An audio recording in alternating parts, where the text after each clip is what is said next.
नौशरो फिरोज का खबर शामिल कई पिया मंसूर मलिक की रिपोर्ट मुताबिक सिविल सर्जन डॉक्टर खादिम अली मंगरियो पारा सिविल अस्पताल नौशरो फिरोज के सुधारण वाले कदम का पोइ संदस स्टाफ भी दिलचस्पी से कम करण लगो। इमरजेंसी में ईंदड़ मरीज सेहतयाब थी एमएस तोड़े अमले के दुआऊं दींदे खुशी जो इज़हार करण लगा।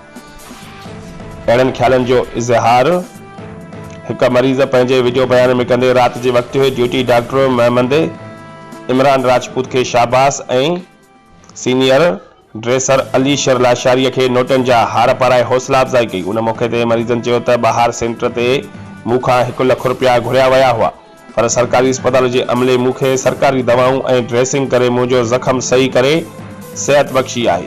अल्लाह साईं खेनि डिगी हयाती दे त जीअं संदसि वसीले मरीज सेहतयाब थींदा रहनि।